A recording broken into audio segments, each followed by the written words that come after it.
नमस्कार बच्चों, हिंदी व्याकरण कक्षा 4 की पाठ्य पुस्तक में हम पढ़ रहे थे पाठ 2 वर्ण विचार। बच्चों, इस पाठ के माध्यम से हमने अक्षर क्या होते हैं, अक्षरों के कितने भेद होते हैं। अक्षर मीन्स वर्ण, वर्ण मीन्स अक्षर।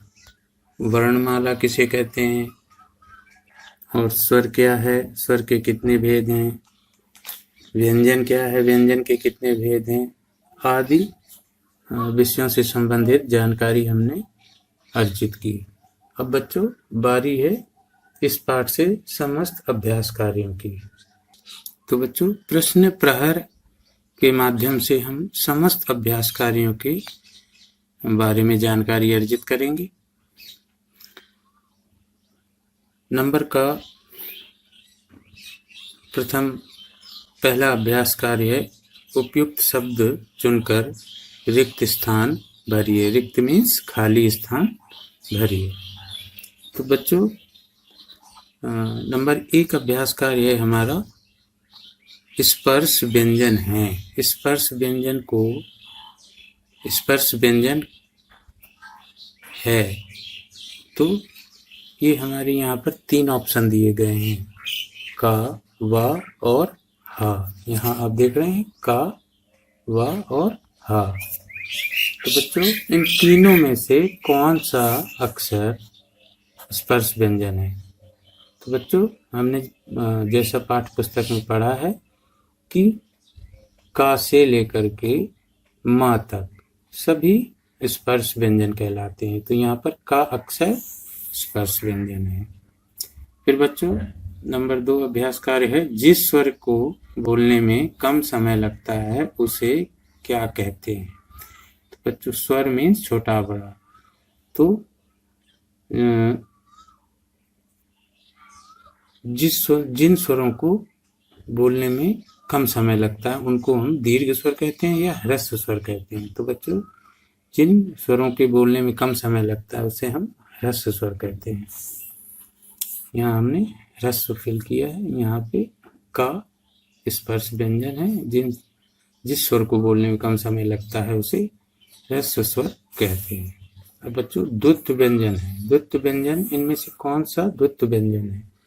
तो एक ही तरह के 2 अक्षर यानी आधा ना और पूरा ना, ये द्वुत्व व्यंजन कहलाता है।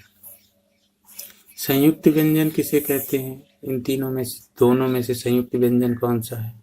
तो स्रा, क्योंकि स्रा सा और रा से मिलकर बना है, 2 वर्णों से मिलकर, इसलिए स्रा संयुक्त व्यंजन है।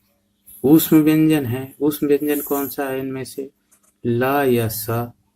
तो बच्चों, जिन अक्षरों के उच्चारण में हमारे मुख से हवा तीव्र गति से निकलती है वो ऊष्म व्यंजन कहलाते हैं।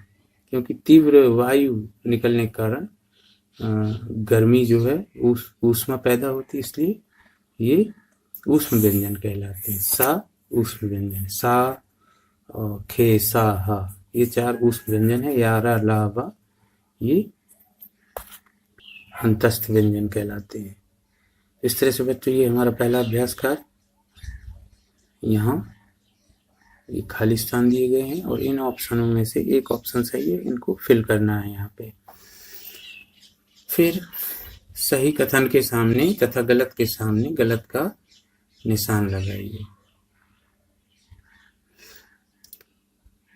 पहला वाक्य है हमारा कि भाषा की सबसे छोटी ध्वनि जिसके खंड ना किए जा सके वर्ण कहलाती है। जिसके खंड मीन्स टुकड़े। तो बच्चों, बिल्कुल सही है, भाषा की सबसे छोटी ध्वनि जिसके और टुकड़े न किए जा सके वही वर्ण कहलाती है। तो हमने यहाँ पे सही का निशान लगाया है। दूसरा है बच्चों, वर्णों के निश्चित और क्रमबद्ध समूह को वर्णमाला कहते हैं। तो बिल्कुल सही बच्चों, वर्णमाला की यही डेफिनेशन है, परिभाषा है, वर्णों के निश्चित और क्रमबद्ध समूह को वर्णमाला कहते हैं। इसलिए हमने यहाँ पे नंबर 2 कॉलम पे सही का निशान लगाया है। तो बच्चों नंबर 3 है, दो व्यंजनों के संयोग से बने व्यंजन संयुक्त व्यंजन कहलाते हैं। दो व्यंजनों के संयोग से बने व्यंजन संयुक्त व्यंजन कहलाते हैं। तो बच्चों बिल्कुल सही है। जैसे अभी हमने स्रा को देखा था, तो स्रा दो व्यंजन से बना है, सा और रा से, इसलिए उसे संयुक्त व्यंजन कहा गया है। तो बच्चों ये भी कथन बिल्कुल सत्य है। जहाँ दो व्यंजन से मिलकर के एक व्यंजन बनता है वहाँ वो संयुक्त व्यंजन कहलाता है। तो इस पे भी हमने सही का निशान लगाया है। नंबर 4 में है, जिन व्यंजनों को बोलने में कम समय लगता है उन्हें दीर्घ स्वर कहते हैं। तो बच्चों जिन व्यंजनों को बोलने में कम समय लगता है उन्हें दीर्घ स्वर कहते हैं। बच्चों यहाँ पर व्यंजन दिया गया है और यहाँ स्वर। अगर बच्चों यहाँ स्वर होता कि जिन स्वरों को बोलने में कम समय लगता है, तो वो भी सही नहीं होता, क्योंकि कम समय लगने वाले स्वरों को हम ह्रस्व स्वर कहते हैं। तो बच्चों ये वाक्य बिल्कुल गलत है, इसलिए हमने यहाँ गलत का निशान लगाया है। तो इस तरह से ये हमारा अभ्यास का नंबर खा रहा, ट्रू एंड फॉल्स। इस तरह से हमने इसके विषय में जाना। आगे बढ़ते हैं।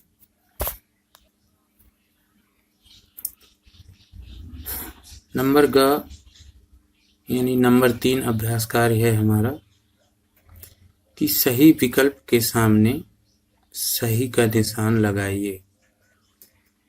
यहाँ बच्चों 3 विकल्प दिए गए हैं और एक कथन दिया गया है। उस कथन से जो भी विकल्प मैच करता है या जो सही है उसके सामने हमें सही का निशान लगाना है। तो सबसे पहला वाक्य है, कथन है कि वर्ण कहते हैं, यानी इसका मतलब है कि वर्ण किसे कहते हैं। अब बच्चों यहाँ 3 ऑप्शन दिए गए हैं कि ध्वनि के सबसे बड़े खंड को। तो बच्चों ध्वनि के सबसे बड़े खंड को ये गलत है, क्योंकि ध्वनि के सबसे छोटे टुकड़े को या छोटे खंड को वर्ण कहते हैं। दूसरा है ध्वनि के सबसे छोटे खंड को। बिल्कुल। तो बच्चों यही सही उत्तर है। यहाँ हमने सही का निशान लगा दिया है और सा में दिया दोनों खंडों को। तो ये दोनों ऑप्शन गलत हैं, विकल्प गलत हैं। अब बच्चों नंबर 2 है कि वर्णमाला कहते हैं, यानी वर्णमाला किसे कहते हैं। वर्णों के समूह को, वर्णों के क्रमिक समूह को, या सभी वर्णों के निश्चित और प्रमुख समूह को। तो बच्चों यहाँ यही ऑप्शन सही है, सभी वर्णों के, जो हिंदी भाषा में उस भाषा के सभी वर्ण जो एक निश्चित क्रम में प्रस्तुत किए गए हों और क्रम में हों, निश्चित हो और क्रम में हो, तो वही वर्णमाला कहलाती है। अब बच्चों अगला है नंबर 3 कि स्वर वर्णों की संख्या होती है। स्वर वर्णों की संख्या कितनी होती है, यानी स्वर कितने होते हैं। बच्चों आ विकल्प है हमारी, आ 11, बा 10 और सा 9। बच्चों हमने पढ़ा था कि आ से औ तक और एक बीच में होता है रे, तो आपको पता भी है, नहीं तो आ से औ तक आप काउंट कर लेंगे। एक स्वर और होता है रे, उसको भी काउंट करेंगे। इस तरह से 11 स्वर वर्णों की संख्या होती है। हमारे स्वर 11 हैं। अंग और आह वो अयोग वा है।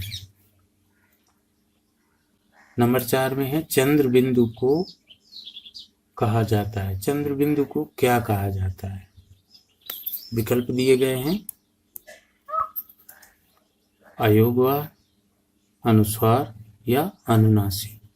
बच्चों, अयोगवार अंग और आहा को कहा जाता है, अनुस्वार बिंदी को कहा जाता है, इसलिए यहाँ अनुनासिक सा ऑप्शन हमारा सही है, सा विकल्प।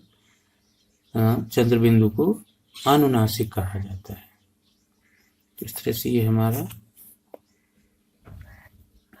अभ्यास कार्य नंबर ग, जो सही विकल्प के सामने हमें सही का चिन्ह लगाना है। इस तरह से बच्चों ये हमारा नंबर ग अभ्यास कार्य रहा। अब हम आगे बढ़ेंगे नंबर घ। नंबर घ में है निम्नलिखित प्रश्नों के उत्तर लिखिए। ये बच्चों अभ्यास कार्य आपका ये प्रश्नोत्तर है, ये आपको अपनी कॉपी में नोट करने हैं और इसमें कई डेफिनेशन परिभाषाएं भी हैं जो आपको याद करने में आसानी होगी, और इसको कॉपी में नोट जरूर करें। वीडियो को पॉज कर लें और कॉपी में जरूर लिखें। पहला है कि वर्ण किसे कहते हैं। तो बच्चों, वो छोटी से छोटी ध्वनि जिसके टुकड़े ना हो वर्ण कहलाती है। वो छोटी से छोटी ध्वनि जिसके टुकड़े ना हो वर्ण कहलाती है। तो ये वर्ण की परिभाषा हो गई। पहले आपने जो पढ़ी थी उसमें से वो छोटी से छोटी ध्वनि जिसके और टुकड़े ना हो वर्ण कहलाती है। बात वही है बच्चों। अब हम अगला प्रश्न देखेंगे कि स्वर वर्ण किसे कहते हैं, इसके भेद लिखिए। स्वर वर्ण यानी छोटा आ बड़ा।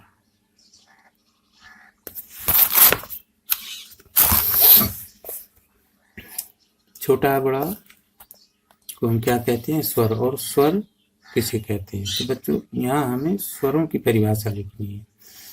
यानी स्वरों की परिभाषा है कि स्वर स्वतंत्र होते हैं, इन्हें अन्य वर्णों की आवश्यकता नहीं होती।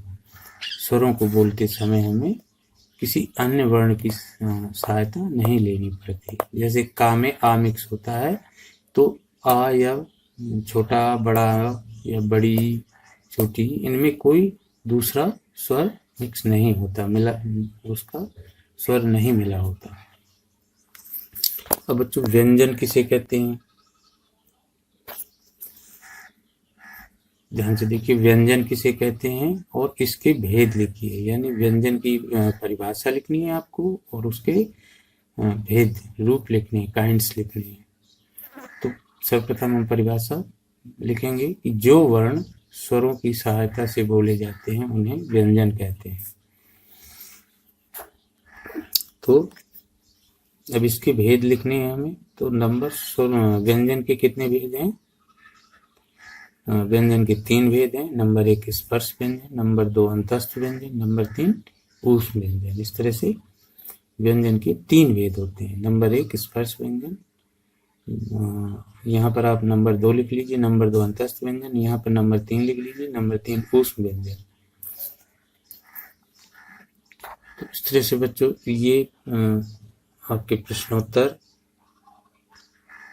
रहे जो आपको कॉपी में नोट करना आवश्यक है। इनको आप कॉपी में लिखेंगे और इससे पहले जो भी हमने डेफिनेशन काइंड्स आपको नोटबुक के माध्यम से आपको मैंने दिखाई थी खुद लिखकर, वो भी आपको सब कॉपी में लिखना है। तो होमवर्क जरूर करते रहिए। होमवर्क करने से जो है याद करने में आसानी होती है। अब बच्चों, अगला अभ्यास कार्य आपका है कि सुमेलित कीजिए, मतलब मिलान करिए, मिलाइए, उचित विकल्पों का मिलान करिए। तो नंबर 5 अभ्यास कार्य है आपका भी। एक तरफ लिखा है ह्रस्व स्वर, दीर्घ स्वर, अयोगवाय, अंतस्थ व्यंजन और संयुक्त व्यंजन। दूसरी तरफ लिखा है आहा, वाह, ऊ, ज्ञा और। अब बच्चों, इनमें से आपको देखना है, यहाँ लिखा है ह्रस्व स्वर। अब इनमें से देखना है कि ह्रस्व स्वर कौन सा है। ह्रस्व स्वर जिसके उच्चारण में कम समय लगे। तो बच्चों हमने पढ़ा था कि छोटा आ, छोटी ई, छोटा ऊ, ये जो है ह्रस्व स्वर हैं। तो यहाँ पर हमने देखा कि ऊ लिखा हुआ है, छोटा ऊ, तो हमने ह्रस्व स्वर से छोटे ऊ को मिला दिया। अब दीर्घ स्वर का मतलब है जिसके उच्चारण में थोड़ा ज्यादा समय लगे। तो यहाँ पर पढ़ा था हमने कि बाकी जो है छोटा ऊ, छोटी के अतिरिक्त जो भी है वो सब ह्रस्व स्वर हैं, क्योंकि उनके उच्चारण में थोड़ा अधिक समय लगता है। तो यहाँ पर हमने औ देखा, तो दीर्घ स्वर और। फिर अयोगवा, तो बच्चों अंग और आहा को हम अयोगवा कहते हैं, इसलिए यहाँ हमने आहा को मिलाया। फिर अंतस्थ व्यंजन या, र, ला, वा, ये 4 अंतस्थ व्यंजन है, इसलिए हमने इसको वा से मिला दिया। अब संयुक्त व्यंजन जो 2 अक्षरों के मेल से बनता है। तो यहाँ पर हमने ज्ञा देख रहे हैं, ज्ञा ग और इया के योग से बनता है ज्ञा। तो संयुक्त व्यंजन क्या है, ज्ञा। हमने यहाँ संयुक्त व्यंजन से ज्ञा को मिला दिया। इस तरह से ये आपका मिलान हो गया, मैचिंग हो गई। अब कुछ और हम सीखेंगे इस रचनात्मक कार्य के माध्यम से। ये आपकी एक्टिविटीज है, रचनात्मक कार्य। तो नंबर का में है कि अंतस्थ व्यंजनों का उच्चारण कीजिए। क्या इनके उच्चारण में जीभ मुख के किसी भाग को पूरी तरह स्पर्श करती है? हमें सभी अंतस्थ व्यंजनों का उच्चारण करना, उनको बोलना है, और ये देखना है कि हमारी जीभ क्या किसी मुख के भाग को, पार्ट को, हिस्से को छूती है इनका उच्चारण करके। तो हम उच्चारण करेंगे अंतस्थ व्यंजनों का। अंतस्थ व्यंजन हमारे कौन कौन से हैं बच्चों? अंतस्थ व्यंजन है या, रा, ला, वा, या, रा, ला और वा। तो या जब हम बच्चों या बोलते हैं तो हमारी जीभ नीचे वाले दांतों को स्पर्श करती है। रा, जब रा बोलेंगी तो हमारी जीभ मुख के ऊपर के हिस्से को छूती है। ला में भी हमारी जीभ मुख के ऊपर वाले हिस्से को छूती है। वा में भी हमारी जीभ के ऊपर के हिस्से को।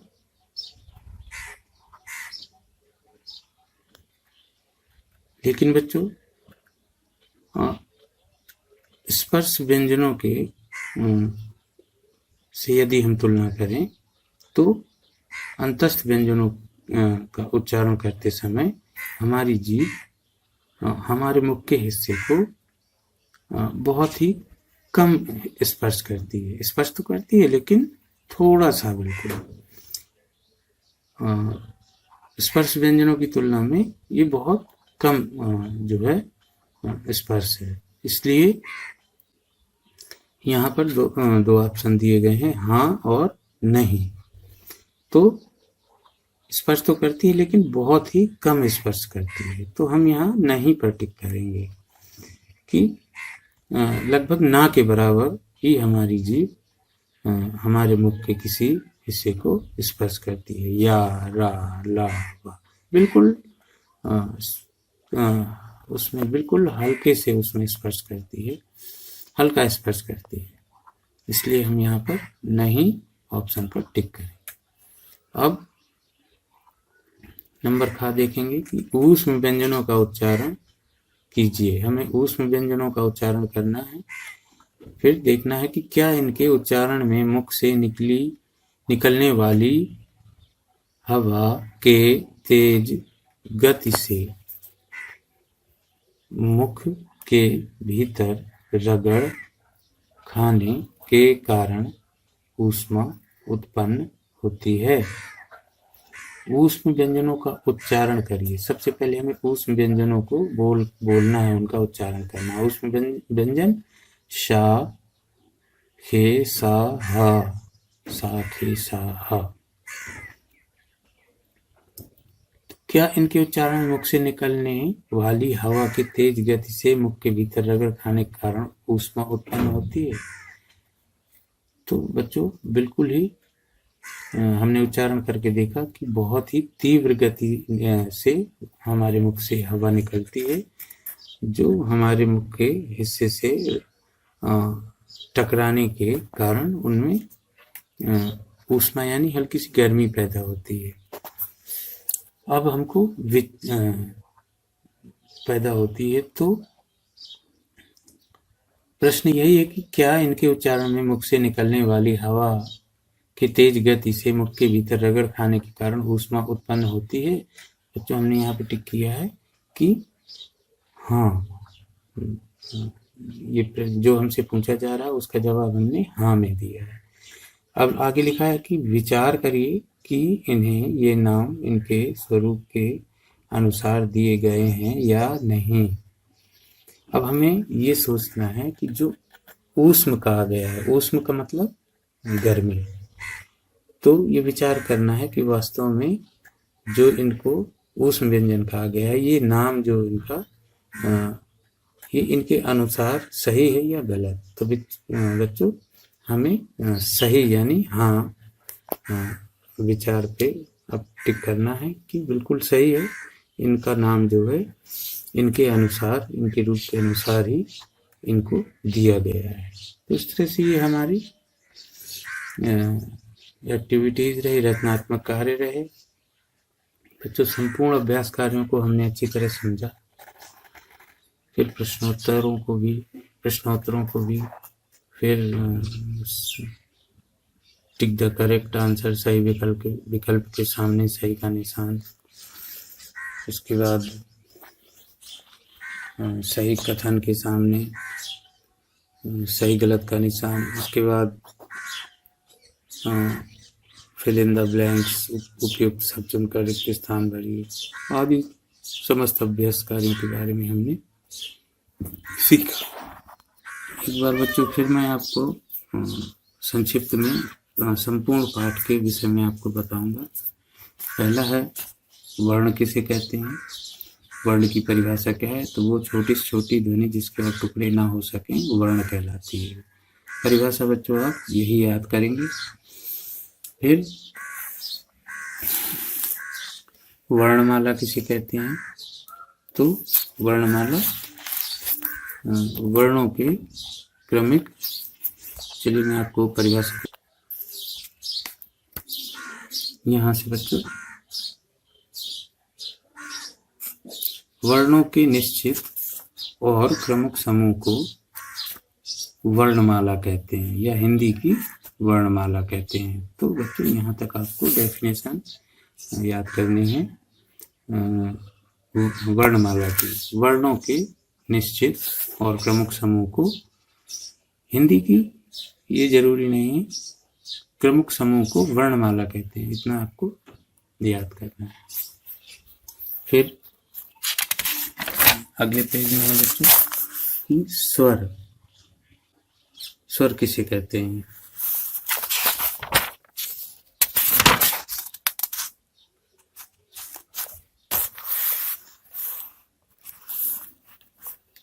सॉरी बच्चों, सबसे पहले हमें ये देखना है कि वर्ण कितने प्रकार के होते हैं। तो यहाँ पे हमें देखना है कि वर्ण दो प्रकार के होते हैं, वर्ण के दो भेद होते हैं, नंबर 1 स्वर और नंबर 2 व्यंजन। तो अब बच्चों स्वर किसे कहते हैं, स्वर की डेफिनेशन क्या है। तो स्वर जिन वर्णों के बोलने में वायु के मार्ग में कोई रुकावट नहीं होती उन वर्णों को स्वर कहते हैं। तो आप यहाँ से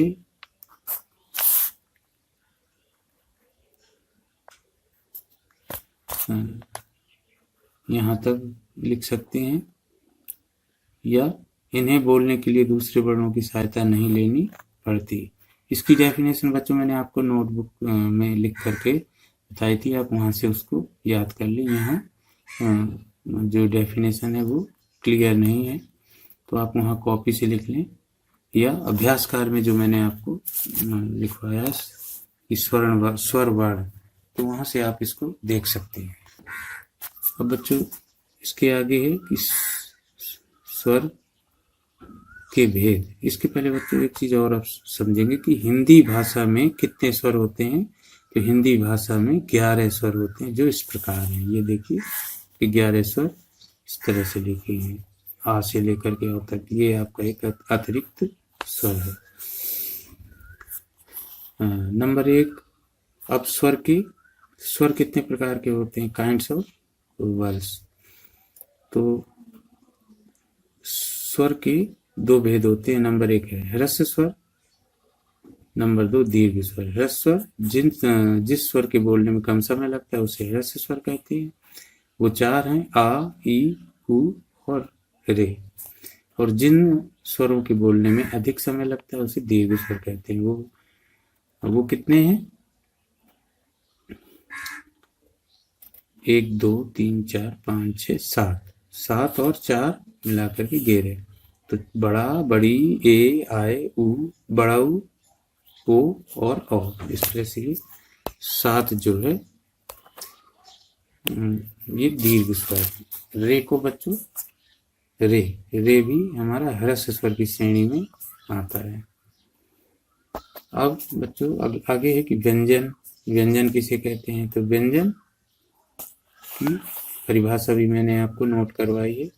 व्यंजन के भेद, नंबर 1 स्पर्श व्यंजन, नंबर 2 अंतस्थ व्यंजन, नंबर 3 ऊष्म व्यंजन। ये व्यंजन के भेद हैं।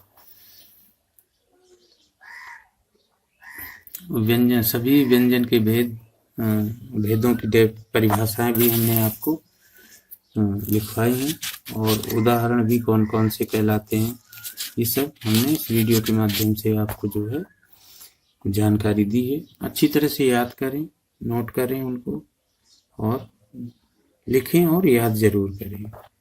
तो बच्चों इस तरह से हमारा ही पाठ 2 यहाँ पर पूर्ण होता है। आगे हम अगले वीडियो में हमारा पाठ आएगा वर्ण संयोग, पाठ नंबर 3। वर्ण संयोग के विषय में हम चर्चा करेंगे। तो बच्चों जो भी आपको पीछे समझाया गया है, बताया गया है, उसको लिखिए और याद करिए। तो बच्चों हम अगले वीडियो में फिर पाठ 3 के माध्यम से उपस्थित होंगे। तब तक के लिए नमस्कार।